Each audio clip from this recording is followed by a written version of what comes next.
Hey, this is what you're waiting for, a woman's perspective on everyday prepping. And I wanted to show you what I did 2 days last week, and I was trying to do a video over the weekend, but I was helping someone move. And I have to apologize right now that I have a very sore throat. I think my allergies are just getting really bad, and I woke up with a sore throat the last couple days. And I have a cough drop in my mouth, so I sound a little funny.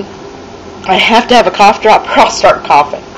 I tried to do this video a few times and just was coughing my head off. But I wanted to show you what you can do, even if you're by yourself. A lot of people say, oh, I can't can, or I can't do jelly, or I can't do this by myself. You know, I need some help. Well, I did this pretty much by myself in 2 days. And I had my daughter help me a little bit on the first batch, and she pretty much just helped me put the lids on. When you are working by yourself, don't ever try to double your batch. I know my mom makes double batches of jelly, but the jelly just gels too fast. So make sure you do single batches. And I think, you know, even if you're not doing it by yourself, I still would probably make a single batch. Just because if something would go wrong, it would just be in one batch and not a double. But anyway, we made some muscadine jelly. And a friend of my husband's had given him some muscadine grapes. We had made juice out of them and turned them into jelly. And they are native to like Louisiana, Texas, Oklahoma, I think down even in Florida, so maybe the southeast. But they're grapes. They taste terrible when you just eat them. At least I think so. But I was really, really surprised when I made jelly. It turned into a very pretty purple. This doesn't do it justice, but it's very purple. I added a little lemon juice, and it tastes just like grape jelly from the store. It just was beautiful. We made two batches, which was about, I think about 16 half pints. And I do it in the smaller half pint, the jelly jars.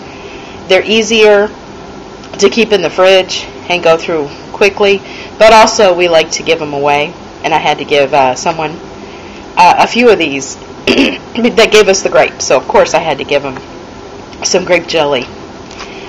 The next batch we did the same day. I did blackberry. This was from the freezer. And at our land, when we got our blackberries, we would eat pretty much half of whatever we picked, sometimes 3/4, and only freeze a little bit. I wish I would have froze more, because it only made 5 half pints. And I think next year we're going to dedicate more to the freezer and less to eating, because I would like to have blackberry jelly through the winter. That would be a nice thing, you know, fresh fruit, you know, not fresh fruit, but it'll taste like fresh fruit that we can get. So we only did one single batch of that, so next year I'm hoping to do a bigger batch, maybe at least 10 jars. And if we can stop eating them, maybe even 15 jars, who knows. And then the third thing we made, it was actually another day. We did 29 jars, half pint jars of peach jam. My mom always said peach preserves. So if you know the difference between peach preserves and peach jam, let me know, because I always call it jam, but my mom always said preserves. But it's where we leave the pieces in, so it's not jelly. You know, it has the pieces in there. I don't know if you can see, probably in the bigger one. You can see, maybe not. Large chunks of peaches, we like that. But we had this in our freezer, so we had to defrost it. And we did 29 jars. So in 2 days, a single person did 50 jars. We did the muscadine jelly, the blackberry jelly, and the peach jam. And I think we did 4 batches of the peach jam, 1 batch of the blackberry, and 2 of the muscadine jelly. And you know, when you have everything out and you're making jelly, it's so much easier just to go ahead and make everything at once, you know, batch after batch, instead of saying, oh, I'll do the rest tomorrow.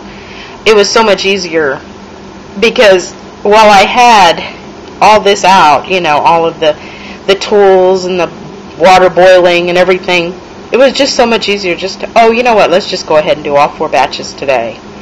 But once you get going, it really is faster and easier than you think. So if you haven't ever given making jelly or jam a try, you really should. And if you have 2 people, that's even better. I know the first few batches when my daughter was helping put on the lids, that was really helpful just to have an extra set of hands. But even if you're by yourself, you know, you're able to do it. So give it a try, and even if you just do 1 little batch, you'll feel so satisfied when you're finished, especially when you put these jelly jars down out of your water bath canner, and you start hearing these ping, ping, you know, where they're sealing.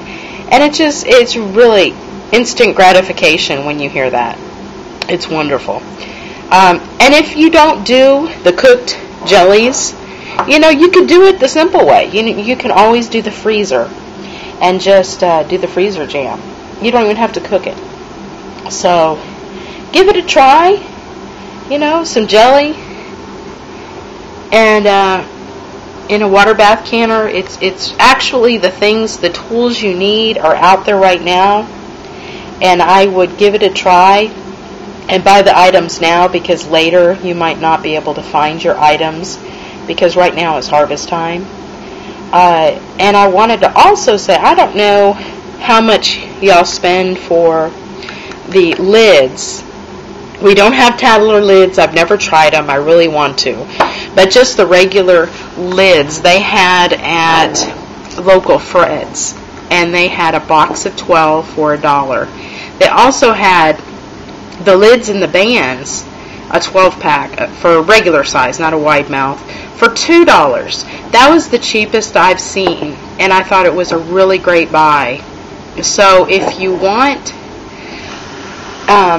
some cheap things, check your local, like, dollar stores, Dollar General, Fred's, because they seem to be a lot cheaper than Walmart. The Walmart, I had purchased just the bands and rings. No, just the lids. I'm sorry. Just the lids I had purchased, and they were about $2.50 for regular size. The wide mouth was about $3.50. So keep your eyes out right now, because it's harvest time, and you might be able to pick up all these items. And to do water bath canning, it's not really expensive at all. I mean, a water bath canner, and they have a little set that you can buy where you can get the little tools you need, and it's really, really cheap. And so give it a try and see how you like it, and you might just be hooked. So what you waiting for? Bye.